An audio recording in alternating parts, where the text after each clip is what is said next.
ಬೆಳಗ್ಗೆ dustbin check ಮಾಡಿದೆ, ಅದ್ರಲ್ಲಿ ಒಂದು ಟೊಮೆಟೊ, ಅರ್ಧ ನೀರುಳ್ಳಿ, ತರಕಾರಿಗಳನ್ನೆಲ್ಲ ಯಾಕೆ ಬಿಸಾಕಿದ್ಯಾ? ಕೊಳ್ತೋಗಿತ್ತು. ಅದ್ರಲ್ಲಿ ಕೊಳ್ತೋಗಿರೋದನ್ನ ಕಟ್ ಮಾಡಿ ಚೆನ್ನಾಗಿರೋದನ್ನ ತೆಗಿದ್ದೀನಿ. ಸಂಜೆ ಅದ್ರಲ್ಲಿ ಪಲಾವ್ ಮಾಡು. ಇದೇನೆ ಕೇಸರಿ ಬತ್ ಮಾಡ್ಬೇಕು ಅಂತ 100 ಗ್ರಾಮ್ ಗೋಡಂಬಿ ತರಿಸಿ ಬರೀ ಎಳ್ಳೆಳ್ಳು ಹಾಕಿದ್ಯಾ? ಅದು ನಾಡಿದ ಹಬ್ಬ ಅಲ್ವಾ, ಅದಕ್ಕೆ ಪಾಯಸಕ್ಕೆ ಅಂತ 50 ಗ್ರಾಮ್ ಎತ್ತಿಟ್ಟಿದ್ದೀನಿ. ಹಾ ಸರಿ ಆಯ್ತು, ತಂಬೈಲಿ ಒಂದು ಎಳ್ಳು ಹಂಗೆ ಮೇಲೆ ಕುದಿಸ್ಕೊಂತೀನಿ.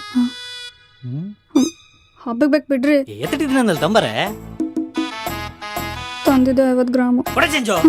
ಪ್ರಪಂಚದಲ್ಲಿ ಮೇಕಪ್ ಹಾಕ್ತಿರೋ ಹುಡುಗಿರು ಸಿಗ್ಬೋದು, ಆದ್ರೆ ವೀಕ್ನೆಸ್ ಇಲ್ದಿರೋ ಹುಡುಗರು ಇರಲ್ಲ.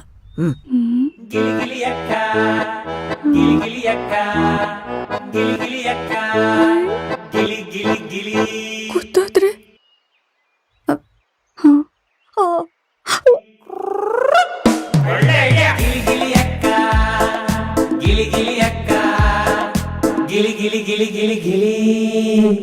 ಏಯ್, ಮೊನ್ನೆ ಅಷ್ಟೇ ಕೊಡ್ಸಿದ ಅಷ್ಟೊಳ್ಳೆ ಹೊಸ ಚಡ್ಡಿ, ಅದೆಂಗೋ ಹರ್ಕೊಂಡೆ? ಮೆಟ್ಲ ಮೇಲೆ ಎಲ್ಲರೂ ನಡ್ಕೊಂಡ್ ಬರ್ತಾ ಇದ್ರು, ನಾನು ಸ್ವಲ್ಪ ಜಾರಿ